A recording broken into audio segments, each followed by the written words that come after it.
গাজায় থেমে নেই আগ্রাসন, অন্তঃসত্ত্বা নারী ও শিশুসহ অন্তত 18 প্যালেস্টিনিয়ান নিহত।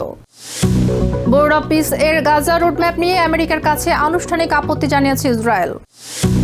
আলোচনা ব্যর্থ হলে এবার আইআরজিসি আগাম হামলা চালাবে বলে ইরানের হুঁশিয়ারি। ইরানের বিরুদ্ধে কঠোর পদক্ষেপ নিতে প্রেসিডেন্ট ট্রাম্পের উপর চাপ সৃষ্টি করছে ইউএই। তীব্র দাবদাহের মধ্যে ইমাম হুসাইনের শাহাদত বার্ষিকী উপলক্ষে ইরাকের কারবালায় লাখো শিয়া পুণ্যার্থীর ঢল। মধ্যপ্রাচ্যের রাজনৈতিক, অর্থনৈতিক সহ সবশেষ খবরাখবর আপনাদের সামনে এক নজরে তুলে ধরছি আমি তাসমিয়া রুম্পা।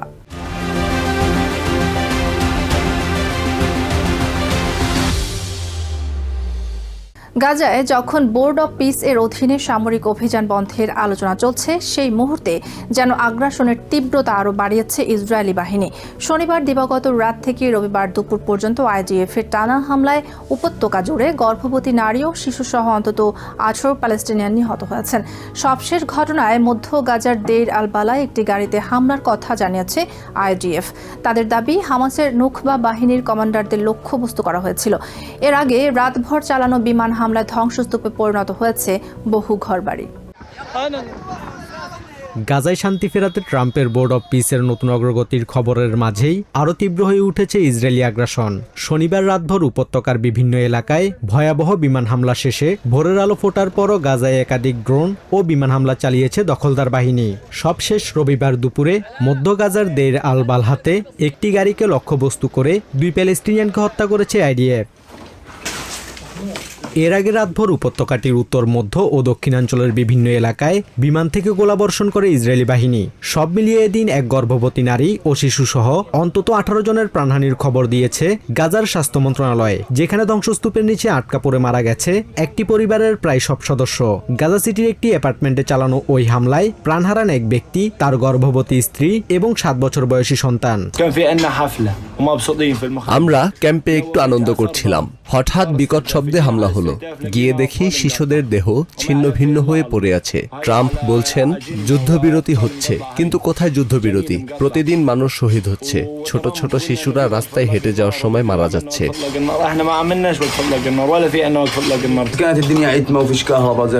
রাতে বিদ্যুৎ ছিল না, চারপাশে অন্ধকার। সকালে এসে দেখি 6-7 মাসের গর্ভবতী মায়ের পেটে সন্তান সহ পুরো পরিবার টুকরো টুকরো হয়ে গেছে। এই অবোধ শিশুটির কি দোষ ছিল? সে তো এখনো পৃথিবীর আলোয় দেখেনি।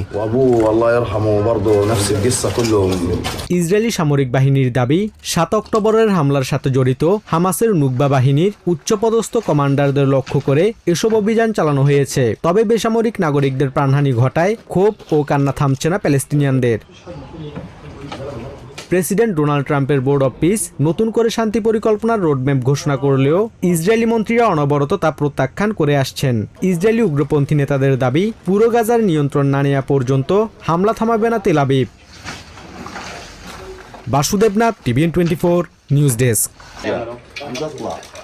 প্রেসিডেন্ট ডোনাল্ড ট্রাম্পের বোর্ড অব পিস ঘোষিত হামাসের নিরস্ত্রীকরণ সংক্রান্ত চুক্তি নিয়ে ওয়াশিংটনের কাছে আনুষ্ঠানিক আপত্তি পাঠিয়েছে তেল আভিভ। রবিবার ইসরায়েলি প্রধানমন্ত্রীর কার্যালয় জানায়, আনুষ্ঠানিক বার্তায় ট্রাম্প প্রশাসনের কাছে ইসরায়েলের গভীর নিরাপত্তা উদ্বেগ তুলে ধরা হয়েছে। নেতানিয়াহুর কার্যালয়ের মুখপাত্র ড্রোন স্পিলম্যান জানান, হামাস শারীরিকভাবে অস্ত্র সমর্পণ না করা পর্যন্ত গাজার 60% বেশি এলাকা নিয়ন্ত্রণে রাখা ইসরায়েলি বাহিনী কোনোভাবেই প্রত্যাহার করা হবে না। তেল আভিভের দাবি, গোয়েন্দা মূল্যায়নে দেখা গেছে হামাস অস্ত্র ত্যাগ না করে উল্টো সামরিক শক্তি পুনর্গঠনের চেষ্টা করছে। সম্প্রতি উত্থাপিত বোর্ড অব পিস পরিকল্পনায় হামাসের নিরস্ত্রীকরণ ও ইসরায়েলি সেনা প্রত্যাহারের কথা বলা হলেও তেল আভিভ একে অপর্যাপ্ত মনে করছে। ইসরায়েলি প্রশাসনের মতে, পূর্ণ নিরস্ত্রীকরণ নিশ্চিত না করে সেনা সরালে পুনরায় গাজায় হামাসের অবকাঠামো তৈরি ও নতুন করে হামলার ঝুঁকি সৃষ্টি হবে। ওয়াশিংটনের সাথে কূটনৈতিক আলোচনা ব্যর্থ হলে আগাম সামরিক হামলার কথা ভাবছে ইরানের বিপ্লবী গার্ড বাহিনী। রবিবার ওয়াল স্ট্রিট জার্নালকে এমন তথ্য জানিয়েছেন এক ইরানি কূটনীতিক। যদিও প্রেসিডেন্ট ডোনাল্ড ট্রাম্প দাবি করেছিলেন যে ইরান হামলা বন্ধের অনুরোধ জানিয়েছে, তবে ইরানি সামরিক সূত্রগুলো সেই দাবিকে ভিত্তিহীন মিথ্যা বলে প্রত্যাখ্যান করেছে। যদিও সৌদি যুবরাজ মোহাম্মদ বিন সালমানের মধ্যস্থতা ও অনুরোধের পরই ইরানে হামলা স্থগিতের কথা জানান ট্রাম্প। এদিকে হরমুজ প্রণালীতে পুনরায় চালু ও পরমাণু হুমকি মোকাবেলার বিষয়ে কাতারের মধ্যস্থতায় সমঝোতার খবর পাওয়া গেলেও তা পুরোপুরি অস্বীকার করেছে তেহরান। ওয়াশিংটনের সাথে কূটনৈতিক প্রচেষ্টায় কাঙ্ক্ষিত ফল না এলে এবার আগাম সামরিক হামলার পরিকল্পনা করছে ইরানের সশস্ত্র রক্ষী বাহিনী আইআরজিসি। রবিবার ইরানি একজন কূটনীতিকের বরাতে ওয়াল স্ট্রিট জার্নাল জানায়, আমেরিকান স্বার্থে জোরালো হামলার প্রস্তুতি নিচ্ছে ইরান। একই সাথে তেহরান জানিয়েছে, মধ্যস্থতাকারী ইরান আমেরিকার থমকে যাওয়া সমঝোতা চুক্তিটি পুনরুজ্জীবিত করার চেষ্টা করছেন। অন্যদিকে পরিকল্পিত হামলা স্থগিতে ইরান অনুরোধ জানিয়েছে বলে প্রেসিডেন্ট ডোনাল্ড ট্রাম্প যে দাবি করেছেন তা পুরোপুরি উড়িয়ে দিয়েছে তেহরান। ট্রাম্পের এমন দাবিকে মিথ্যা এবং উপসাগরীয় নেতাদের উপর চাপ প্রয়োগের হাতিয়ার আখ্যা দিয়ে সর্বোচ্চ সামরিক প্রস্তুতি বজায় রাখার কথা জানিয়েছে ইরানের রাষ্ট্রীয় গণমাধ্যম। এর আগে শনিবার দিবাগত রাতে হঠাৎ করে ইরানে পূর্ব পরিকল্পিত সামরিক হামলা স্থগিতের নির্দেশ দেন প্রেসিডেন্ট ট্রাম্প। ট্রুথ সোশ্যাল পোস্টে ট্রাম্প দাবি করেন, মধ্যপ্রাচ্যের সহযোগিতার সহায়তায় সমঝোতার একটি প্রাথমিক রূপরেখা তৈরি হয়েছে, যার মধ্যে রয়েছে অবিলম্বে হরমুজ প্রণালী সম্পূর্ণ উন্মুক্ত করা এবং ইরানের পরমাণু হুমকির চিরতরে অবসান। মূলত প্রেসিডেন্ট ট্রাম্পের এই সুর নরম করার পেছনে ভূমিকা ছিল সৌদি আরবের।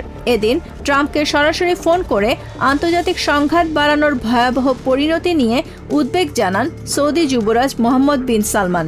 এ সময় তিনি ওয়াশিংটনকে সংঘাত এড়িয়ে আলোচনার মাধ্যমে কূটনৈতিক সমাধানের জোর তাগিদ দেন। মূলত তেহরানের পাল্টা হামলার আশঙ্কা জানিয়ে রিয়াদের এই শীর্ষ পর্যায়ের মধ্যস্থতার পরই ইরানের জোরালো সামরিক পদক্ষেপ পিছিয়ে দেওয়ার সিদ্ধান্ত নেন ট্রাম্প। এরই মধ্যে ইসরায়েলি সংবাদ মাধ্যমের প্রতিবেদনে কাতার ও আমেরিকার সমন্বয়ে হরমুজ প্রণালী চালুর একটি আপোষ প্রস্তাবের খবর প্রকাশ করা হয়, যেখানে বলা হয় ওমানের সাথে হরমুজ নিয়ন্ত্রণের একটি খসড়ায় সম্মতি দিয়েছেন ইরানের পররাষ্ট্রমন্ত্রী আব্বাস আরাকচি। তবে ইসরায়েলি প্রচার মাধ্যমের এই দাবিকে সম্পূর্ণ ভিত্তিহীন বলে উড়িয়ে দিয়েছে আইআরজিসি সমর্থিত ইরানের আধা সরকারি সংবাদ সংস্থা ফার্স নিউজ। আইআরজিসি জানিয়েছে, তাদের সাথে সমন্বয় ছাড়া গুরুত্বপূর্ণ এই জলপথ দিয়ে কোনো জাহাজ চলাচল করতে দেয়া হবে না। Nahid Sihan, TVN24 news desk. ইরানের বিরুদ্ধে প্রেসিডেন্ট ডোনাল্ড ট্রাম্পকে আরও কঠোর ও সিদ্ধান্তমূলক সামরিক পদক্ষেপ নেওয়ার আহ্বান জানিয়েছে ইউনাইটেড আরব আমিরাত। দ্য ওয়াল স্ট্রিট জার্নালের এক প্রতিবেদনে এমন তথ্য উঠে এসেছে। উপসাগরীয় অঞ্চলের ঊর্ধ্বতন কর্মকর্তাদের মতে, হরমুজ প্রণালীর নিয়ন্ত্রণ নেওয়া এবং প্রয়োজনে স্থল অভিযানের মতো বড় ধরনের সামরিক পদক্ষেপ ছাড়া ইসলামী বিপ্লবী গার্ড বা আইআরজিসিকে চাপে ফেলা সম্ভব নয় বলে মনে করে আবুধাবি। এছাড়া আমিরাত ইতোমধ্যে ইরানে নিজস্ব বিমান হামলা চালিয়েছে এবং ইসরায়েলি বিমান প্রতিরক্ষা বাহিনী তাদের মাটিতে স্থান দিয়েছে। তবে সবশেষ উত্তেজনা নিরসনে সৌদি আরব আমেরিকাকে ইরানে আক্রমণ না চালানোর পরামর্শ দিয়েছে। দক্ষিণ লেবাননের কাফরা শহরে ইসরায়েলি বাহিনীর ড্রোন হামলায় লেবানিজ সেনাবাহিনীর 5 সেনা সদস্য এবং 2 বেসামরিক নাগরিক আহত হয়েছেন। সেনা পাহারায় বেসামরিক নাগরিকদের সরিয়ে নেয়ার সময় একটি যান লক্ষ্য করে হামলা চালানো হয়। একই দিনে নিকটবর্তী কুনিন ও হাদিসা শহরে হিজবুল্লাহর সামরিক অবকাঠামো ধ্বংসের লক্ষ্যে ট্যাঙ্ক ও বিস্ফোরক দিয়ে হামলা চালায় ইসরায়েলি বাহিনী। 2 দেশের মধ্যে সম্প্রতি মধ্যস্থতামূলক চুক্তি হলেও তা উপেক্ষা করে অভিযান অব্যাহত রেখেছে ইসরায়েলি সামরিক বাহিনী IDF। তীব্র দাবদাহের মাঝে ইরাকের পবিত্র কারবালা নগরীতে সমবেত হয়েছেন লাখো শিয়া পুণ্যার্থী। হযরত মুহাম্মদ সাল্লাল্লাহু আলাইহি সাল্লামের দৌহিত্র হোসাইন রাদিয়াল্লাহু তাআলা আনহু এর শাহাদত বার্ষিকী ও আরবাইন উপলক্ষে 122 ডিগ্রি ফারেনহাইট তাপমাত্রা উপেক্ষা করেই ইমাম হোসেন ও আব্বাস রাদিয়াল্লাহু তাআলা আনহু এর মাজার জিয়ারতে অংশ নেন ভক্তরা।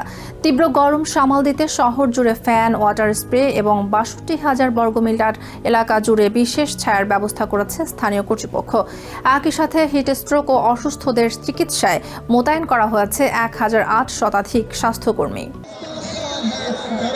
মধ্যপ্রাচ্যের তীব্র গরম ও চরম প্রতিকূল আবহাওয়াও দমাতে পারেনি ধর্মপ্রাণ মানুষদের। শনিবার ইরাকের মধ্যাঞ্চলীয় প্রদেশ কারবালার পবিত্র ভূমি মুখরিত হয়ে ওঠে লাখো শিয়া পুণ্যার্থীর পদচারণায়। তাপমাত্রা রেকর্ড 122 ডিগ্রি ফারেনহাইট স্পর্শ করলেও ইমাম হোসেন ও ইমাম আব্বাস রাদিয়াল্লাহু তাআলা আনহুর মাজারে ঢল নামে দেশি বিদেশি জিয়ারতকারীদের। ক্লান্তি আর তীব্র দাবদাহ থেকে পুণ্যার্থীদের স্বস্তি দিতে শহরের মোড়ে মোড়ে বসানো হয়েছে ওয়াটার স্প্রে ও মিস্টিং ফ্যান। স্বেচ্ছাসেবকরা বিতরণ করছেন বরফ শীতল পানি। তবে আবহাওয়া যত কঠিনই হোক না কেন, ভক্তি ও ভালোবাসার কাছে সব কষ্টই যেন ফিকে হয়ে গেছে। কারবালার এই পবিত্র রওজা জিয়ারতে তীব্র গরম আর প্রতিকূল আবহাওয়া আমাদের জন্য বাধা হতে পারেনি, কারণ শিয়া সম্প্রদায়ের কাছে ইমাম হোসেন ও ইমাম আলীর স্মরণে এই দিনগুলো অত্যন্ত বরকতময় ও মর্যাদাপূর্ণ।